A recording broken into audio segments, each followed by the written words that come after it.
Welcome back दोस्तों। आज मैं आपके सामने एक जबरदस्त माइंड ब्लोइंग मलयालम मूवी को लेकर आया हूँ जिसका नाम है जनगणमन।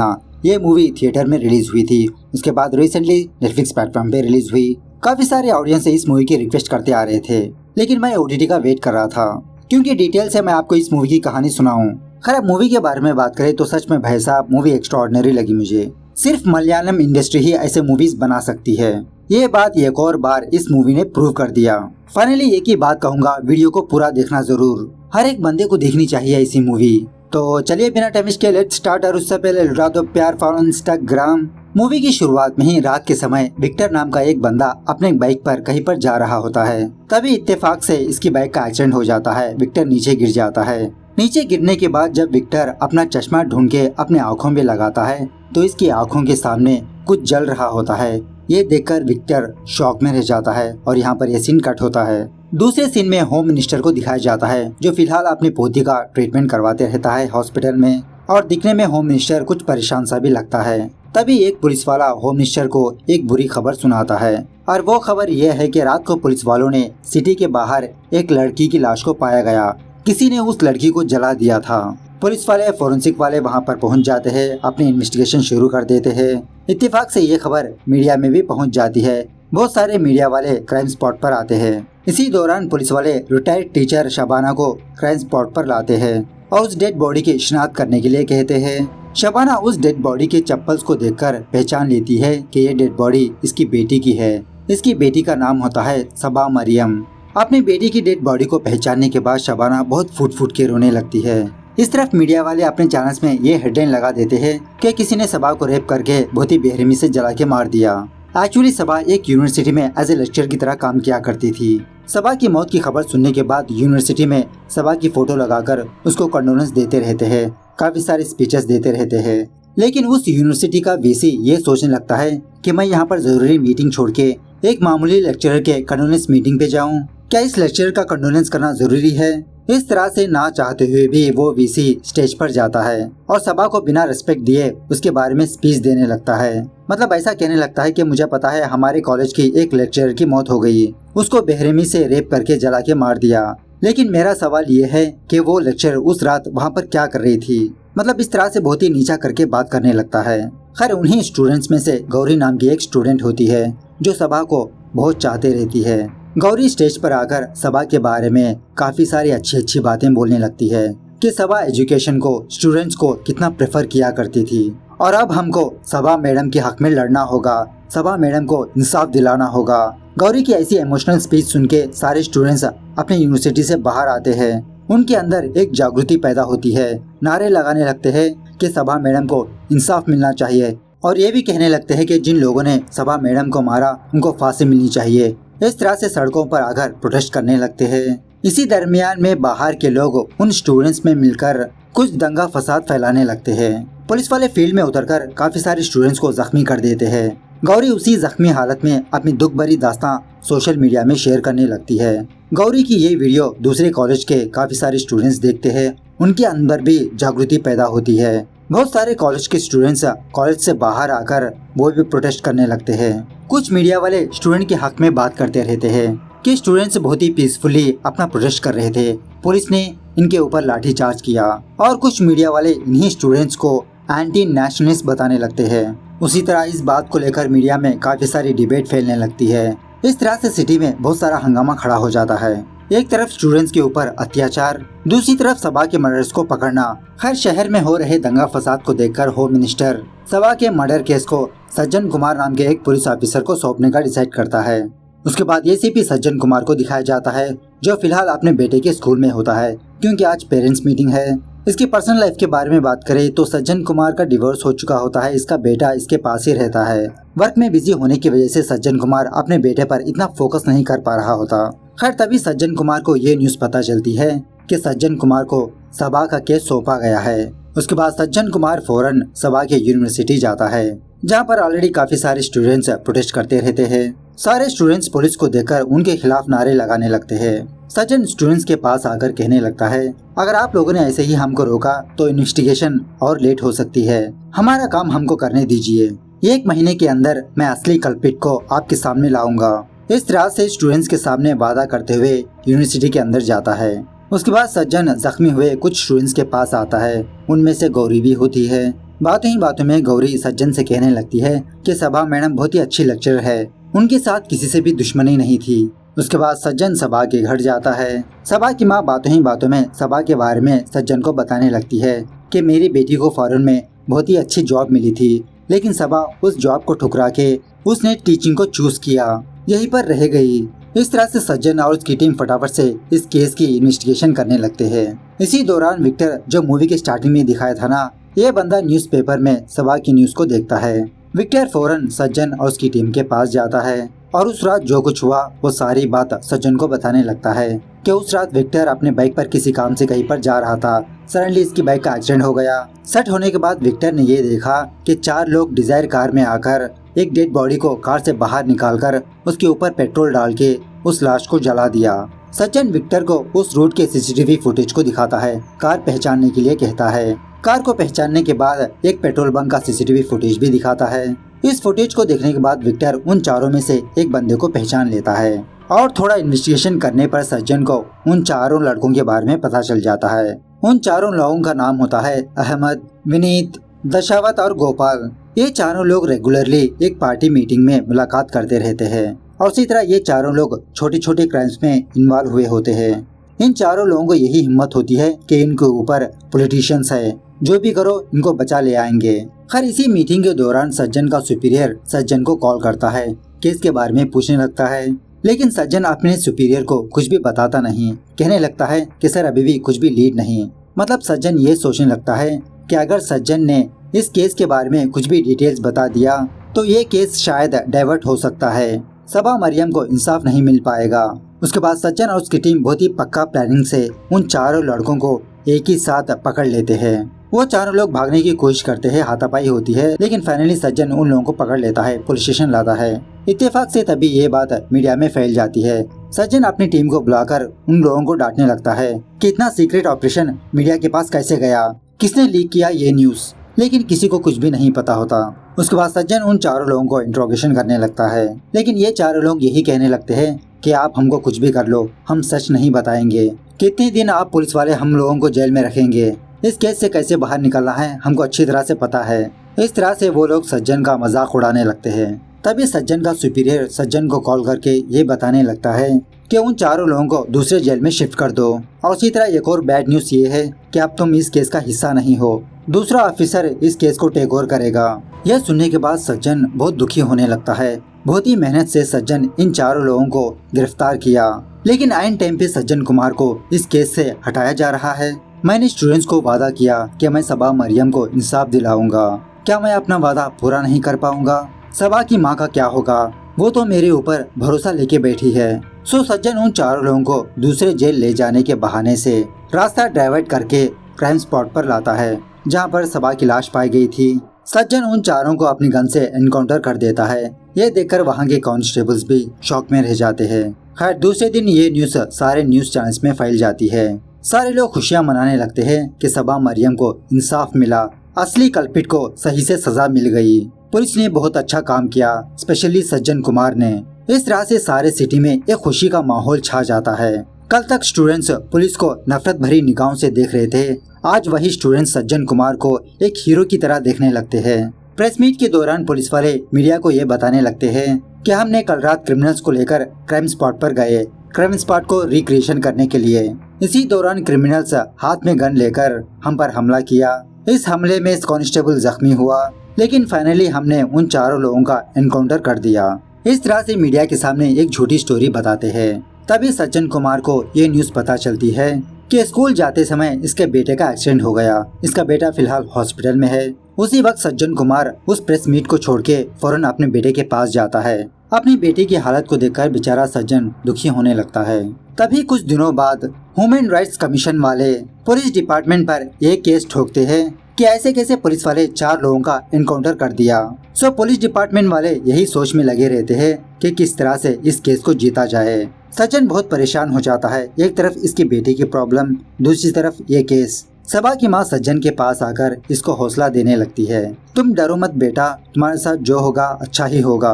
खास उसके बाद जब सज्जन कुमार कोर्ट की सुनवाई के लिए जा रहा होता है, बहुत सारे स्टूडेंट्स इसके हक में नारे लगाने लगते हैं और इसी तरह बहुत सारे बड़े बड़े लोग पुलिस के हक में होते हैं। मीडिया भी अपने न्यूज चैनल्स में यही न्यूज डालने लगती है कि ये केस पुलिस वाले ही जीतेंगे।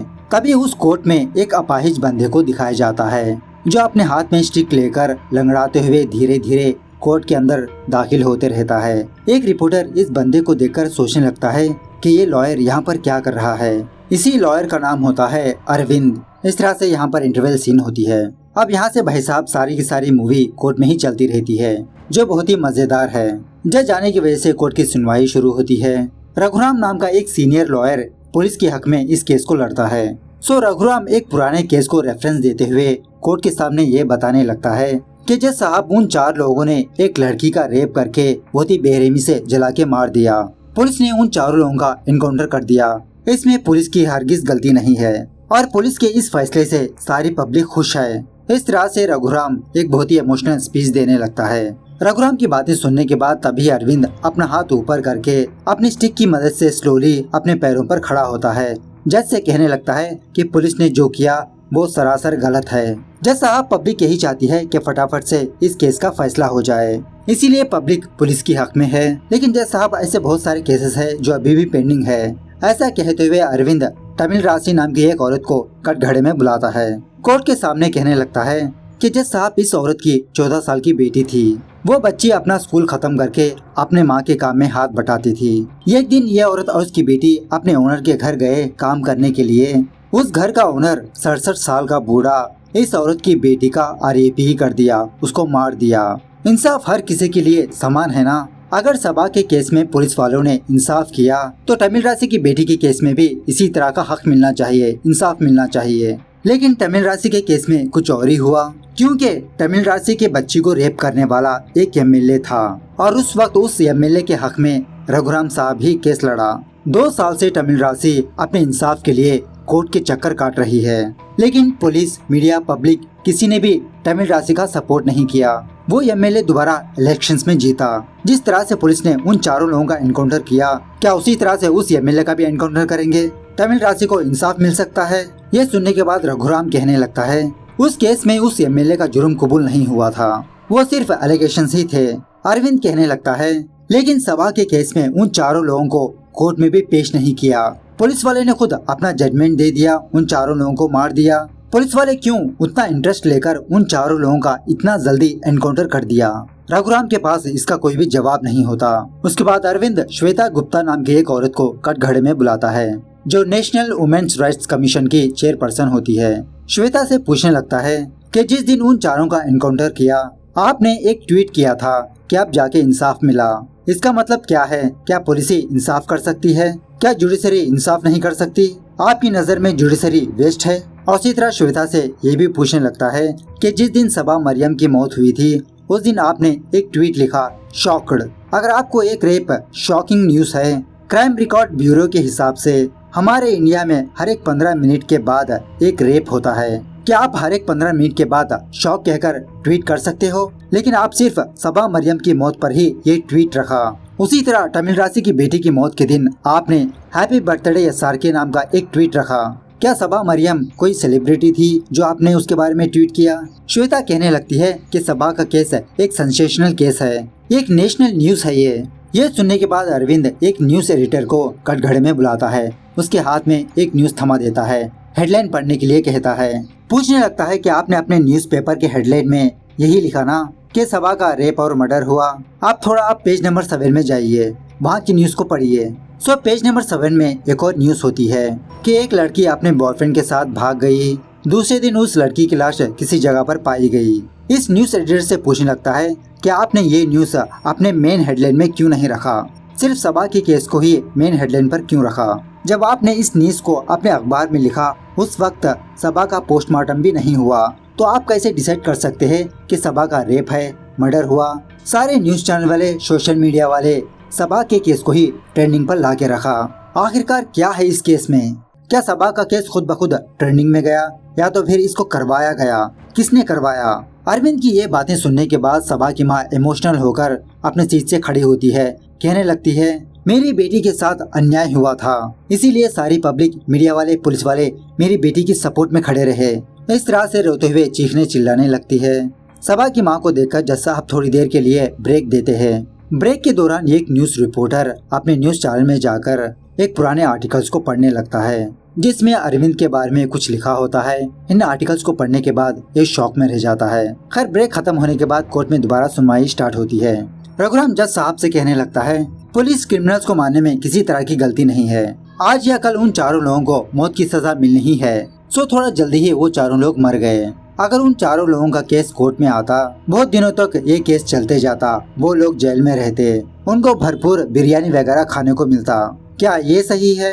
उसके बाद अरविंद सबा की माँ को कटघरे में बुलाता है। पूछने लगता है कि आपकी बेटी के साथ क्या हुआ। सबा की माँ बताने लगती है कि 4 लोगों ने मेरी बेटी का बलात्कार करके उसको मार दिया, बेरहमी से जला दिया। अरविंद पूछने लगता है, क्या आपने अपनी आंखों से अपनी बेटी का रेप होते हुए देखा, उसकी हत्या होते हुए देखी? सबा की माँ कहती है, नहीं। अरविंद कहने लगता है, तो आप कैसे बता सकते हैं कि आपकी बेटी के साथ बलात्कार हुआ, उसका मर्डर हुआ? यह सुनने के बाद सबा की माँ बहुत ही इमोशनल होकर रोते हुए कहने लगती है कि सारी मीडिया यही बोल रही है। सबा के साथ जो कुछ हुआ वो सारी पब्लिक जानती है, सारे लोग जानते हैं, तुमको भी पता है ना। सबा की माँ की ये हालत देखकर जज सबा की माँ को उसकी सीट पर जाके बैठने के लिए कहता है। अरविंद को डांटने लगता है कि आखिरकार बताना क्या चाहते हो। अरविंद जज साहब से कहने लगता है, क्या सच बताने के लिए मीडिया है, या तो फिर जो मीडिया ने कहा वही सच है? मीडिया वाले जो भी कहेंगे क्या वही सच हो सकता है? 1994 में इसी मीडिया ने एक सच कहा। मीडिया ने एक इंडियन पर यह ब्लेम डाला कि एक साइंटिस्ट इसरो के सीक्रेट्स दूसरे देशों को बेच रहा है, लेकिन 25 साल के बाद वही साइंटिस्ट निर्दोष पाया गया। लेकिन तब तक सारी पब्लिक मीडिया की बातों पर भरोसा करके उनको देशद्रोही कहा। उसके बाद उस साइंटिस्ट को पद्म भूषण भी मिला। इसके बावजूद भी क्या फायदा जज साहब, अब्दुल कलाम जैसे बहुत बड़ी हस्ती का ही उनका करियर बर्बाद कर दिया। रघुराम कहने लगता है कि तुम्हारा स्पीच बहुत ही अच्छा है, लेकिन जो 4 लड़के मारे गए वो बहुत बड़े महान नहीं थे। वो चारों लोग काफी सारे छोटे छोटे क्राइम्स किया था। अरविंद कहने लगता है, उन चारों ने जो भी क्राइम किया इसका कोई लेना देना नहीं, लेकिन यहाँ पर बात सबा की केस का है, एक मर्डर केस का है। बिना ढंग से इन्वेस्टिगेशन किए उन चारों को मार दिया। वो चारों लोग मर्डर हो भी सकते हैं, नहीं भी हो सकते। उसके बाद रघुराम एक आई विटनेस को कटघरे में बुलाता है, वही विक्टर बंदा। विक्टर उस रात जो कुछ भी हुआ वो कोर्ट के सामने बयान करता है। विक्टर का बयान सुनने के बाद अरविंद विक्टर से यह सवाल पूछने लगता है कि उन चारों लोगों में से किसने उस कार को ड्राइव कर लाया था, क्या तुमने देखा? विक्टर कहने लगता है, नहीं सर, मैंने वो नहीं देखा, मुझे पता नहीं किसने कार को ड्राइव किया। अरविंद कहने लगता है कि उन चारों में से किसी ने भी उस कार को ड्राइव नहीं किया, क्योंकि जज साहब उन चारों को ड्राइविंग नहीं आती। किसी 5वें बंदे ने उन चारों की हेल्प की, जिसका मतलब वही 5वां बंदा इस केस का मेन हिस्सा है, मेन कल्प्रिट है। लेकिन पुलिस वाले उस 5वें बंदे के बारे में इन्वेस्टिगेशन ही नहीं किया। पुलिस ने उन चारों लोगों का एनकाउंटर करके सच को दफना दिया। इस केस को पूरी तरह से जानने वाला एक बंदा मेरे पास है जज साहब। ऐसा कहते हुए अरविंद अंबुमणि नाम के एक बंदे को कटघरे में बुलाता है। अंबुमणि जो कुछ भी हुआ वो बताने लगता है। सबा मरने के कुछ घंटों पहले अंबुमणि सबा की यूनिवर्सिटी आया था। यूनिवर्सिटी के कुछ लोगों से बात करते हुए दुखी हो रहा था। ये चीज सबा ने देख लिया। जब अंबुमणि अकेले में बैठकर रो रहा था, सबा अंबुमणि के पास जाकर उससे पूछने लगी कि आपको क्या चाहिए। अंबुमणि बताने लगता है कि मेरी बेटी का नाम विद्या है, इसी यूनिवर्सिटी में पढ़ा करती थी, लेकिन रिसेंटली मुझे ये खबर मिली कि मेरी बेटी ने सुसाइड कर लिया। डेड बॉडी लेने के लिए मैं यहाँ पर आया हूँ, लेकिन कोई भी मेरे सवालों का जवाब नहीं दे रहा। सो सबा अंबुमणि को हॉस्पिटल ले जाकर उसकी बेटी की लाश को उसे सौंपती है। उस वक्त सबा विद्या को देखकर अपने फ्लैशबैक को याद करती है। विद्या मरने के कुछ घंटों पहले सबा ने ये देखा कि विद्या लाइब्रेरी में बैठकर रो रही थी। सबा विद्या के पास गई, उससे बात करने की कोशिश की, लेकिन तभी अंबुमणि विद्या को कॉल करने पर सबा विद्या से बात नहीं कर पाई, वो वहाँ से चली गई। खैर, विद्या मरने के बाद सबा विद्या का फोन अनलॉक करके उसके अंदर के नोट को पढ़ती है। उसमें विद्या ये लिखा होता है कि मेरी मौत का कारण प्रोफेसर वाई दर्शन है, और इसी तरह विद्या के बुक्स में एक नोट भी होता है कि क्यों विद्या ने सुसाइड किया। एक्चुअली विद्या बहुत ही छोटे गांव की लड़की है। अपनी पीएचडी कंप्लीट करने के लिए इस यूनिवर्सिटी में ज्वाइन किया, लेकिन हमेशा प्रोफेसर वाई दर्शन विद्या के प्रोजेक्ट को रिजेक्ट करते रहता है, क्योंकि प्रोफेसर वाई दर्शन का मानना ये होता है कि लो कैस्ट के पीपुल्स हायर स्टडीज नहीं करना चाहिए। वाई दर्शन जानबूझ के विद्या के प्रोजेक्ट को हर बार रिजेक्ट करते रहता है, जिसकी वजह से बेचारी विद्या को पीएचडी ही नहीं मिलती। सो रिसेंटली विद्या यही बात वाई दर्शन से पूछा। वाई दर्शन मुस्कुराते हुए विद्या से कहने लगता है, जो लोग जिस काम को करना चाहिए वही करना चाहिए। टॉयलेट्स क्लीन करने वाले हमेशा टॉयलेट्स ही क्लीन करना चाहिए। जब तक मैं यहाँ पर हूँ तुमको पीएचडी नहीं मिल सकती। सो बेचारी विद्या बहुत दुखी होकर सुसाइड कर लिया। जब सभा को ये सारी बात पता चलती है, सभा स्टाफ मीटिंग के दौरान विद्या की बात को रखती है और एक्चुअली इस यूनिवर्सिटी में पिछले 10 सालों में तकरीबन 50 से भी ज्यादा स्टूडेंट्स सुसाइड कर लिया इसी कैश फीलिंग की वजह से। सो सभा ये चाहती है कि प्रोफेसर वाई दर्शन के खिलाफ एक्शन ले, लेकिन उस यूनिवर्सिटी की मैनेजमेंट सभा की बातों को इग्नोर कर देते हैं। सो सभा पुलिस स्टेशन जाकर इसकी कंप्लेन करने लगती है, लेकिन वो पुलिस वाला सभा की कंप्लेन को नहीं लेता। उल्टा वो पुलिस वाला उस यूनिवर्सिटी के मैनेजमेंट को कॉल करता है। उसी रात जब सभा अपनी स्कूटी में अपने घर जा रही होती है, वाई दर्शन अपनी गाड़ी से सभा को फॉलो करते रहता है। थोड़ी दूर आने के बाद सभा की बाइक खराब हो जाती है। ऑनलाइन में सभा कैब को बुक करती है और प्रोफेसर वाई दर्शन ऐसे ही मौके की तलाश में होता है। सो अपनी गाड़ी से सभा को ठोक देता है। अपनी गाड़ी से बार बार सभा को कुचल के उसे मार देता है। उसी वक्त होम मिनिस्टर को सीक्रेटली एक न्यूज पता चलती है कि आने वाले इलेक्शंस में रूलिंग पार्टी हारने वाली है। ये रिपोर्ट देखने के बाद होम मिनिस्टर बहुत गुस्सा होने लगता है। कहने लगता है कि नेक्स्ट इलेक्शंस में अगर हमारी पार्टी जीती तो नेक्स्ट सीएम मैं ही हो सकता हूँ।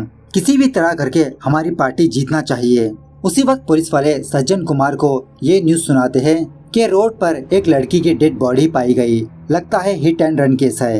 अब उसी होम मिनिस्टर के पास सज्जन कुमार होता है। सभा की मौत की खबर सुनने के बाद सज्जन कुमार होम मिनिस्टर को एक आइडिया देता है कि सर अभी एक रोड एक्सीडेंट हुआ, लाश एक लड़की की है। इस हिट एंड रन केस को हम रेप और मर्डर केस का बना देंगे। सारे न्यूज चैनल्स में यही ब्रेकिंग न्यूज डलवा देंगे। सो पब्लिक आपकी पार्टी के बारे में सोचने के बजाय सारे लोग इस केस पर तवज्जो देंगे। मरी हुई लड़की एक लेक्चर थी। काफी सारे स्टूडेंट्स प्रोटेस्ट करेंगे। उस प्रोटेस्ट को हम दुगना करेंगे, दंगा फसाद फैलाएंगे। सो इस दंगा फसाद के कुछ दिनों बाद उस लड़की के रेपिस्ट को एनकाउंटर करके मार देंगे। सो इनडायरेक्टली वो जीत आपकी पार्टी की होगी। सो होम मिनिस्टर भी इस आइडिया को ओके बोलता है। सज्जन कुमार सभा की लाश को हॉस्पिटल ले जाने के बजाय होम मिनिस्टर के पार्टी के 4 लड़कों को सेलेक्ट करता है। उन चारों लड़कों से कहने लगता है कि तुम इस लड़की की लाश को सिटी के बाहर ले जाकर जला दो। अब वो चारों लोग पैसों के लालच में वही कांड करते हैं। इस तरह से अरविंद जज साहब से कहने लगता है कि इस सारे मास्टर प्लान के पीछे सज्जन कुमार का हाथ है। रघुराम पूछने लगता है कि आपके पास कोई सबूत है। अरविंद कांस्टेबल मूर्ति को कटघरे में बुलाता है और स्टार्टिंग से लेते हुए एंडिंग तक जो कुछ हुआ वो सारी बात कोर्ट के सामने बताने के लिए कहता है। सो मूर्ति उसी तरह से कोर्ट के सामने सारी बात बताने लगता है। जब सज्जन ने उन चारों लड़कों को अरेस्ट किया था, एक रात होम मिनिस्टर सज्जन को कॉल करता है। उससे कहने लगता है कि सारे स्टूडेंट्स, मीडिया, सारी पब्लिक उन चारों के खिलाफ है। होम मिनिस्टर सज्जन कुमार को उन चारों का एनकाउंटर करने के लिए कहता है। हालांकि सज्जन कुमार का प्लान किसी को मारने का नहीं था, बस गिरफ्तार करके जेल में रखो। लेकिन होम मिनिस्टर यही चाहता है कि सज्जन कुमार उन चारों को मार दे। सज्जन इसके लिए मना कर देता है, लेकिन होम मिनिस्टर सज्जन को ये काम करने पर मजबूर करता है। इसीलिए सज्जन कुमार उन चारों को सुनसान एरिया पे ले जाकर उनका एनकाउंटर कर दिया। और इसी तरह होम मिनिस्टर सज्जन कुमार को डराने के लिए उसके बेटे का एक्सीडेंट करवा दिया। उसके बाद अरविंद जज से कहने लगता है, जज साहब, पुलिस वाले, मीडिया, स्टूडेंट्स सारे लोग मिलकर उन 4 मासूम लोगों को मार दिया, क्योंकि पब्लिक ही यही चाहती है कि उन चारों लोगों को मार दे। इसी के लिए आप लोगों ने रैलियां निकाली, धरने करने लगे, प्रोटेस्ट करने लगे। बिना सच का पता किए अगर ऐसे ही मारते चले गए तो कोर्ट क्यों है? कोर्ट में किसी का भी जुर्म कबूल होने से पहले मीडिया उनके बारे में कैसे डिसीजन ले सकती है, कैसे अपने अखबार में, टीवी, न्यूज चैनल्स में उनके बारे में फैसला सुना सकती है। इस तरह से अरविंद बहुत ही लंबा स्पीच देता है और सच में बेहिसाब ये सीन गूज़बम्प्स देता है। खैर सारे सबूतों को देखकर जज ये फैसला सुनाता है कि इस केस में जो इन्वॉल्व है उनके ऊपर कमेटी बिठाई जाएगी, उनको कड़ी से कड़ी सजा मिलनी चाहिए। उसके बाद हम ऑडियंस के सामने एक और ट्विस्ट रिवील होता है। वो ये है कि सज्जन कुमार जान लिया था कि इसके बेटे का एक्शन करवाने वाला होम मिनिस्टर है। सो सज्जन कुमार सीक्रेटली सभा की केस को इन्वेस्टिगेशन करके सारे सच्चाई को जानकर उसकी एक फाइल बनाई और सज्जन वो फाइल कांस्टेबल मूर्ति को देते हुए कहने लगा कि तुम इस फाइल को एक अच्छे लॉयर को दो। सो मूर्ति ने ये फाइल अरविंद को दिया, मतलब सज्जन कुमार ही अपने साथ साथ सारे लोगों को फंसाया। कुछ दिनों बाद इस केस में जो लोग इन्वॉल्व थे वो सारे लोग गिरफ्तार होते हैं। उसके बाद एक दिन मूर्ति सज्जन से मिलने के लिए जेल जाता है। सज्जन मूर्ति को देखकर कहने लगता है, तुमने जिस लॉयर को मेरी फाइल दी थी उस लॉयर को मैं ऑलरेडी जानता हूँ।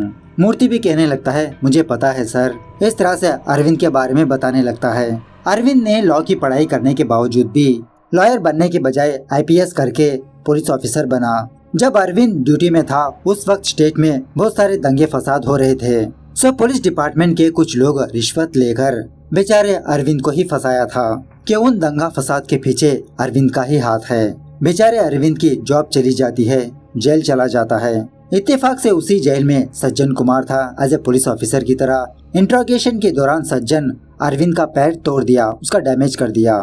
खैर उसके बाद प्रेजेंट डे पर नॉमिनेशन डे आता है।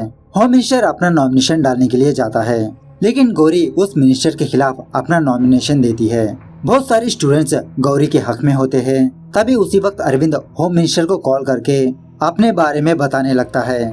जब अरविंद सर्विस में था उस वक्त अरविंद को ये बात पता चली थी कि स्टेट में जो दंगा फसाद हो रहे हैं उसके पीछे नागेश्वर का हाथ है, मतलब प्रेजेंट का होम मिनिस्टर। उसी वक्त नागेश्वर अपने पॉलिटिकल करियर में स्टार्टिंग स्टेज पर था। अरविंद नागेश्वर के पास जाकर उसको एक छापड़ लगाता है। सो नागेश्वर अरविंद से बदला लेने के लिए पुलिस डिपार्टमेंट के कुछ लोगों को खरीद लेता है। अरविंद के खिलाफ बहुत सारे झूठे सबूत क्रिएट करता है और उसी तरह नागेश्वर अरविंद की वाइफ को ही मरवा देता है। सो फाइनली अब जाके अरविंद के हाथ में नागेश्वर लगा। सो अरविंद नागेश्वर को कॉल करके बताने लगता है कि इस इलेक्शन में तुम जीत नहीं पाओगे, यही तुम्हारी हार है, ये अंत नहीं शुरुआत है ये। उसके बाद अरविंद बिना लकड़ी के सहारे से धीरे धीरे अपने कदम आगे बढ़ाता है। इस तरह से ये मूवी यहाँ पर दी एंड होती है। मैंने सुना है कि इस मूवी का सेकेंड पार्ट भी आने वाला है, तो मूवी कैसे लगी कमेंट करके बताना जरूर। मिलते हैं अगली वीडियो में, तब तक take care, bye bye, see you soon.